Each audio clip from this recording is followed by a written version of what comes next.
Welcome to ട്രൈഡൂട്ട്. നമുക്ക് ഇന്നത്തെ ഗോൾഡിന്റെ പ്രൈസ് മൂവ്മെന്റ് അനാലിസിസ് ഒന്ന് നോക്കാം. അതിനുവേണ്ടി എടുത്തിരിക്കുന്നത് വൺ ഡേ ചാർട്ടാണ്. വൺ ഡേ ചാർട്ടിൽ പ്രധാനപ്പെട്ട ഏരിയാസ് മാർക്ക് ചെയ്യേണ്ടതുണ്ട്. വൺ ഡേ ചാർട്ടിലോട്ട് നോക്കിയാൽ കാണാം, നമുക്ക് ഇപ്പോഴത്തെ അവസ്ഥയിൽ സപ്പോർട്ട് മാത്രമേ മാർക്ക് ചെയ്യാൻ കഴിയുള്ളൂ. കാരണം ഓൾ ടൈം ഹൈനെ ബ്രേക്ക് ചെയ്തുകൊണ്ട് മാർക്കറ്റ് മുകളിലോട്ട് പോയിക്കൊണ്ടിരിക്കുകയാണ്. അപ്പോൾ റെസിസ്റ്റൻസ് നമുക്ക് മാർക്ക് ചെയ്യാൻ പറ്റില്ല. അപ്പോൾ വൺ ഡേ ചാർട്ടിലെ ഒരു സപ്പോർട്ട് എന്ന് പറയുന്നത്, നിയറസ്റ്റ് സപ്പോർട്ട് എന്ന് പറയുന്നത് ഈ ഒരു ഏരിയ ആണ്. ഇന്നലെയും ഈ ഒരു ഏരിയനെ മറിച്ചിട്ടുണ്ടായിരുന്നു, ഇന്നും ആ ഏരിയനെ തന്നെ മാർക്ക് ചെയ്തിടുന്നുണ്ട്. റെസിസ്റ്റൻസ് ഓൾറെഡി പറഞ്ഞ പോലെ തന്നെ നമുക്ക് കൃത്യമായിട്ട് മാർക്ക് ചെയ്യാൻ കഴിയില്ല. അപ്പൊ അതുകൊണ്ട് റെസിസ്റ്റൻസ് മാർക്ക് ചെയ്യണില്ല. അപ്പൊ ഇത്രയാണ് വൺ ഡേ ചാർട്ടിലെ പ്രധാനപ്പെട്ട ഏരിയ മാർക്ക് ചെയ്യുന്നത്. ഇനി നമുക്ക് ചെറിയ ടൈം ഫ്രെയിമിലേക്ക് പോകേണ്ടതുണ്ട്. അതിനു മുന്നേ ഇന്നത്തെ പ്രധാനപ്പെട്ട ന്യൂസുകൾ എന്തൊക്കെയാണെന്നുള്ളത് നോക്കാം. ഇന്ന് USDയെ സംബന്ധിച്ചിടത്തോളം വളരെ പ്രധാനപ്പെട്ട ന്യൂസുകൾ വരുന്ന ദിവസമാണ്. അതിന്റെ ഏറ്റവും പ്രധാനപ്പെട്ട ന്യൂസ് എന്ന് പറയുന്നത്, ഒന്ന് പ്രസിഡന്റ് ട്രംപിന്റെ സ്പീച്ച് ആയിരുന്നു. അത് ഓൾറെഡി ഇന്ത്യൻ സമയം 2:10 കഴിഞ്ഞിട്ടുണ്ട്. അതിനുശേഷം ഇന്ത്യൻ സമയം 7 മണിക്ക്, വൈകിട്ട് 7 മണിക്ക് വളരെ പ്രധാനപ്പെട്ട ന്യൂസുകളുണ്ട്. കോർ CPI വരുന്നുണ്ട്, മന്ത്ലി വരുന്നുണ്ട്. CPI മന്ത്ലി വരുന്നുണ്ട്. CPI ഇയർലി വരുന്നുണ്ട്. അതിനുശേഷം 8:30 ഫെഡ് ചെയർ പവലിന്റെ സ്പീച്ച് വരുന്നുണ്ട്. അപ്പൊ ഇത്രയാണ് ഇന്നത്തെ പ്രധാനപ്പെട്ട ന്യൂസ്. ഇന്നത്തെ പ്രധാനപ്പെട്ട ന്യൂസ് എന്ന് പറഞ്ഞത് വളരെ പ്രധാനപ്പെട്ട ന്യൂസാണ്. എക്സ്പെഷ്യലി CPIയുടെ സമയത്തൊക്കെ വലിയ മൂവ്മെന്റ് കിട്ടുന്ന ദിവസമാണ്. അപ്പൊ എന്തായാലും നമുക്ക് കോർ CPIയുടെ ഡീറ്റെയിൽസ് ഒന്ന് നമുക്ക് നോക്കാം. കോർ CPIയുടെ ഡീറ്റെയിൽസ് എന്ന് പറയുന്നത്, actual greater than forecast is good for currency എന്നാണ്. ഇവിടെ നോക്കിയാൽ കാണാം, പ്രീവിയസ് 0.2% ആയിരുന്നു ഫോർകാസ്റ്റ്. പ്രീവിയസിനേക്കാളും കുറച്ച് വലിയ ഫിഗർ ആണ് തന്നിരിക്കുന്നത്. 0.3% ആണ്. അപ്പോൾ 0.3%ഓ അതിന്റെ മുകളിലോ വന്നിട്ടുണ്ടെങ്കിൽ കറൻസി ഒരു ബെറ്റർ പൊസിഷനിൽ എത്തുമെന്നാണ് ഇതുകൊണ്ട് ഉദ്ദേശിക്കുന്നത്. അതുപോലെ തന്നെ CPI മന്ത്ലി എന്ന് പറഞ്ഞാലും actual greater than forecast is good for currency എന്നാണ്. പക്ഷേ പ്രീവിയസ് നോക്കിയാൽ കാണാം 0.4% ആണ്, ഫോർകാസ്റ്റ് 0.3% ആണ്. അപ്പോൾ ഫോർകാസ്റ്റ് പ്രീവിയസിനേക്കാളും കുറച്ച് ചെറിയ ഫിഗറിലാണ് തന്നിരിക്കുന്നത്. അപ്പൊ അതുകൊണ്ട് തന്നെ ഫോർകാസ്റ്റിന്റെ മുകളിലും ഒരു നല്ലൊരു ഫിഗർ കിട്ടുക, അല്ലെങ്കിൽ പ്രീവിയസിന് മുകളിൽ ഒരു ഫിഗർ കിട്ടിയാൽ മാത്രമേ കറൻസിക്ക് നല്ലൊരു മൂവ്മെന്റ് എക്സ്പെക്ട് ചെയ്യാൻ പറ്റുള്ളൂ. അതുപോലെ തന്നെ CPI ഇയർലി എന്ന് പറയുന്നത് പ്രീവിയസ് 2.9 ആണ്. അതുപോലെ തന്നെ ഫോർകാസ്റ്റും 2.9 ആണ്. അതിലും വന്നിരിക്കുന്ന actual greater than forecast is good for currency എന്നാണ്. അതായത് ഫോർകാസ്റ്റിനേക്കാൾ മുകളിൽ ഒരു ഫിഗർ വന്നു കഴിഞ്ഞാൽ കറൻസിക്ക് ഫേവറബിൾ ആവും എന്നാണ് പറയുന്നത്. അതിനുശേഷം വരുന്നത് ഫെഡ് ചെയർ പവലിന്റെ സ്പീച്ചാണ്. അത് ശ്രദ്ധിക്കേണ്ട ഒരു കാര്യം എന്താണെന്ന് വെച്ചിട്ടുണ്ടെങ്കിൽ, ഇന്നലെ ഉണ്ടായിരുന്നു മാർക്കറ്റ് ഒരുപക്ഷെ സഡൻ മൂവ്മെന്റോ മറ്റോ കാര്യങ്ങളൊക്കെ സ്പീച്ചിന്റെ അല്ലെങ്കിൽ ആ ഒരു റിപ്പോർട്ട് പുറത്തു വരുന്ന സമയത്ത് നിങ്ങൾക്ക് കിട്ടുന്നതാണ്. അപ്പൊ അതുകൊണ്ട് തന്നെ ആ ഒരു സമയത്ത് പരമാവധി ട്രേഡിൽ നിന്ന് മാറി നിൽക്കുക. പിന്നെ മറ്റൊരു കാര്യം, നേരത്തെ പറഞ്ഞ പോലെ തന്നെ CPI പൊതുവെ വലിയ മൂവ്മെന്റ് തരുന്ന ന്യൂസ് ആണ്. അപ്പൊ ആ ഒരു സമയത്തും ട്രേഡ് എടുക്കുന്ന ആളുകൾ പരമാവധി മാറി നിൽക്കുക. ഒരു പ്രൈസ് ആക്ഷൻ കിട്ടിയതിന് ശേഷം മാത്രം ട്രേഡിലേക്ക് പോവുക. ഇനി നമുക്ക് ചാർട്ടിലോട്ട് പോവാം. ചാർട്ടിലോട്ട് വരുന്ന സമയത്ത് നോക്കിയാൽ കാണാം, മാർക്കറ്റ് ഇവിടെ ഒരു റെസിസ്റ്റൻസ് നമുക്ക് കിട്ടുന്നുണ്ട്. 1 അവറിന്റെ ഒരു റെസിസ്റ്റൻസ് കിട്ടുന്നുണ്ട്. ഇവിടെ കുറച്ച് നേരം മാർക്കറ്റ് ഒന്ന് റെസ്റ്റ് ചെയ്ത് പിന്നെ മുകളിലേക്ക് പോയി വീണ്ടും താഴോട്ടേക്ക് ബ്രേക്ക് ചെയ്തിട്ട് റെസ്റ്റ് ചെയ്തിട്ട് താഴോട്ടേക്ക് വന്നിരിക്കുന്നുണ്ട്. മാത്രമല്ല, ഈ ഒരു ട്രെൻഡ് ലൈൻ നോക്കിയാൽ കാണാം, ഈ ട്രെൻഡ് ലൈനെ റെസ്പെക്ട് ചെയ്തിട്ടായിരുന്നു മാർക്കറ്റ് ഉണ്ടായിരുന്നത്. ഈ ഒരു ട്രെൻഡ് ലൈനിന്റെ ഒരു ബ്രേക്ക് ഔട്ട് കിട്ടിയിട്ടുണ്ട്. ബ്രേക്ക് ഔട്ട് കിട്ടി എന്ന് പറഞ്ഞാലും എന്ത് സംഭവിച്ചിട്ടില്ല, ഒരു സസ്റ്റെയിൻ ചെയ്യാൻ പറ്റിയിട്ടില്ല. ഈ രണ്ട് കാൻഡിൽസും നല്ല രീതിയിൽ തന്നെ മുകളിലോട്ട് കയറി പോയിരിക്കുകയാണ്. അപ്പൊ താഴോട്ടേക്ക് ഇതുവരെ എത്തിയിട്ടില്ല. താഴോട്ടേക്ക് എത്തണമെങ്കിൽ ഒരു നല്ല ഒരു പുഷ് മുകളിൽ നിന്ന് വേണം. അപ്പൊ അത് ഇതുവരെ സംഭവിച്ചിട്ടില്ല എന്നാണ് നമ്മൾ മനസ്സിലാക്കുന്നത്. അപ്പൊ അതുപോലെ തന്നെ വാലിഡ് ആണ്. ഇതിന്റെ മുകളിൽ കാൻഡിൽസ് ക്ലോസ് ചെയ്യുകയാണ്, അല്ലെങ്കിൽ ഒരു പാറ്റേൺ കിട്ടുകയാണെങ്കിൽ ട്രെൻഡ് ലൈൻ ഇപ്പോഴും വാലിഡ് തന്നെ ആയിരിക്കും, അല്ലെങ്കിൽ ഇനിയും വാലിഡ് ആവും.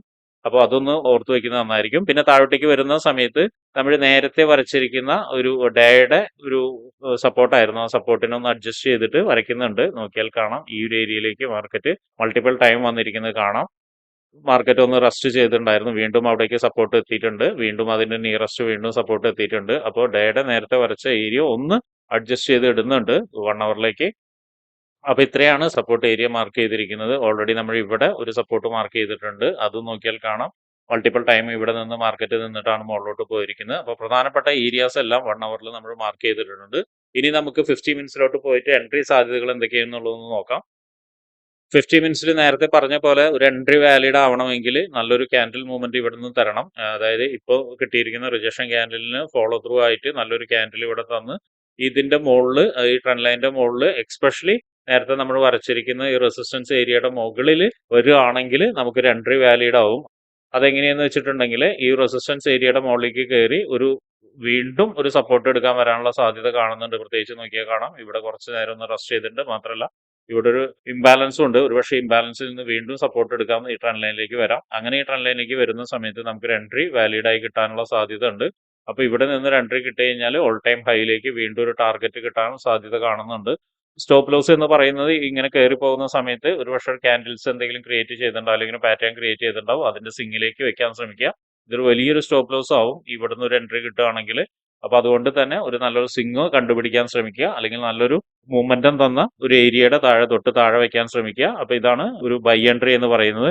ഇനി സെൽ എൻട്രി എന്ന് പറയുന്നത് ഇത്തിരി ബുദ്ധിമുട്ടുള്ള എൻട്രി ആണ്. എന്നിരുന്നാലും നമുക്ക് ചെക്ക് ചെയ്യേണ്ടതുണ്ട്. കാരണം സെൽ എൻട്രി എന്ന് പറയുന്നത് നേരത്തെ പറഞ്ഞ പോലെ തന്നെ മാർക്കറ്റ് ഈ രണ്ട് ഏരിയയിലേക്കും വന്നിട്ട് താഴോട്ടേക്ക് ഇറങ്ങി വന്നിട്ടില്ല. അതിന്റെ പ്രധാന കാരണം നോക്കിയാൽ കാണാം, ഇവിടെ ഒരു ഇംബാലൻസ് ഉണ്ട്. ആ ഒരു ഇംബാലൻസിൽ നിന്നാണ് മാർക്കറ്റ് കയറി പോയിരിക്കുന്നത്.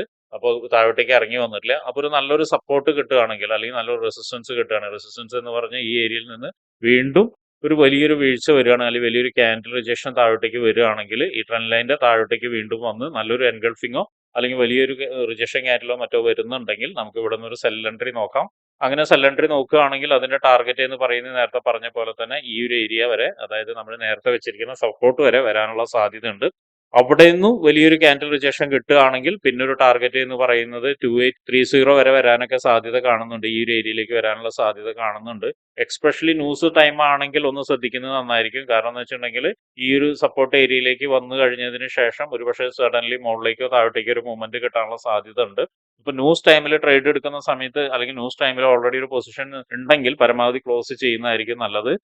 ഇനി ഒരു മൂന്നാമത്തെ ഓപ്ഷൻ എന്ന് പറഞ്ഞാൽ നേരത്തെ പറഞ്ഞ പോലെ തന്നെ ഈ ട്രെൻഡ് ലൈനിൽ നിന്ന് താഴോട്ടേക്ക് ഇറങ്ങി കഴിഞ്ഞ് ഇവിടെ നിന്ന് വലിയൊരു ക്യാൻഡിൽ റിജക്ഷൻ അല്ലെങ്കിൽ ക്യാൻഡിൽ കൺഫർമേഷനോ അല്ലെങ്കിൽ ഒരു പാറ്റേൺ കൺഫർമേഷനോ കിട്ടുകയാണെങ്കിൽ നമുക്ക് ഇവിടെ നിന്നൊരു ബൈ എൻട്രി ഉണ്ട്. അങ്ങനെയാണെങ്കിൽ നമുക്കൊരു ടാർഗറ്റ് എന്ന് പറയുന്നത് ഈ ഒരു ഏരിയ വരെ, ഒരു ട്രെൻഡ് ലൈനിന്റെ ഏരിയ വരെ, അത് ഈ ട്രെൻഡ് ലൈനിൽ എവിടെയാണോ വന്ന് ഹിറ്റ് ചെയ്യുന്നത് ആ ഒരു ഏരിയ വരെ ടാർഗറ്റ് വെക്കാവുന്നതാണ്. അതും ബ്രേക്ക് ചെയ്ത് പോവുകയാണെങ്കിൽ നേരത്തെ പറഞ്ഞ പോലെ തന്നെ ഓൾ ടൈം ഹൈയിലേക്ക് നമുക്ക് വീണ്ടും ഒരു ടാർഗറ്റ് കിട്ടാനുള്ള സാധ്യത ഉണ്ട്. അപ്പൊ ഇതൊന്ന് ഓർമ്മയിൽ വെക്കുക. അപ്പൊ ഇത്രയാണ് ഇന്നത്തെ by entry and cell entry എന്ന് പറയുന്നത്. മിക്കവാറും ഇന്നത്തെ by entry and cell entry ഈ ട്രെൻഡ് ലൈനെ ബേസ് ചെയ്തിട്ടായിരിക്കും കൂടുതൽ വരിക. ഒരുപക്ഷെ ട്രെൻഡ് ലൈൻ ബ്രേക്ക്ഔട്ട് ചെയ്ത് മുകളിലോട്ട് പോവുകയാണെങ്കിൽ നമുക്കൊരു ബൈ കിട്ടാനും സാധ്യത ഉണ്ട്. അതുപോലെ താഴോട്ടേക്ക് വരികയാണെങ്കിൽ സെല്ല് കിട്ടാനുള്ള സാധ്യത ഉണ്ട്. അതുപോലെ റീടെസ്റ്റിന് വരികയാണെങ്കിൽ, രണ്ട് സമയത്തും റീടെസ്റ്റിന് വരികയാണെങ്കിൽ ബൈ ആൻഡ് സെല്ല് കിട്ടാനുള്ള സാധ്യത ഉണ്ട്. അപ്പൊ ആ സാധ്യതകളൊക്കെ ഓൾറെഡി നമ്മൾ പറഞ്ഞിട്ടുണ്ട്. ട്രേഡ് എടുക്കുന്ന ആളുകൾ അത് സൂക്ഷിച്ചും കണ്ടും ട്രേഡ് എടുക്കുക. പ്രത്യേകിച്ചും ആ ഏരിയയിലേക്ക് വരുന്ന സമയത്ത് ബിഹേവ് ചെയ്യുന്നത് എങ്ങനെയാണെന്നുള്ളത് നോക്കിയതിനു ശേഷം ട്രേഡ് എടുക്കാൻ ശ്രമിക്കുക. അപ്പൊ ഇങ്ങനെയുള്ള കാര്യങ്ങളൊക്കെ നിങ്ങൾക്ക് പഠിക്കാൻ താല്പര്യമുണ്ടെങ്കിൽ ട്രേഡ് റൂട്ടുമായിട്ട് ബന്ധപ്പെടാം. അതും ഫ്രീ ആയിട്ട് ട്രേഡിങ്ങിന്റെ കാര്യങ്ങളൊക്കെ നിങ്ങൾക്ക് പഠിക്കാവുന്നതാണ്. അതിനു വേണ്ടിയിട്ട് ഈ വീഡിയോയുടെ ഡിസ്ക്രിപ്ഷനിൽ ഒരു ഗൂഗിൾ ഫോം കൊടുത്തിട്ടുണ്ട്. ആ ഗൂഗിൾ ഫോം കൃത്യമായി വായിച്ച് അതിലുള്ള കണ്ടീഷൻസ് ഒക്കെ ഓക്കെ ആണെങ്കിൽ മാത്രം ഫിൽ ചെയ്യുക. അതോടൊപ്പം തന്നെ ഡിസ്ക്രിപ്ഷനിലുള്ള വാട്സപ്പ് ചാനലിൽ നിങ്ങൾക്ക് ജോയിൻ ചെയ്യാവുന്നതാണ്. അവിടെ ട്രേഡ് റൂട്ടിന്റെ അപ്ഡേറ്റ്സ് ലഭിക്കുന്നതാണ്. അപ്പൊ എല്ലാവർക്കും ഇന്നൊരു പ്രോഫിറ്റബിൾ ഡേ ആവട്ടെ എന്ന് ആശംസിക്കുന്നു.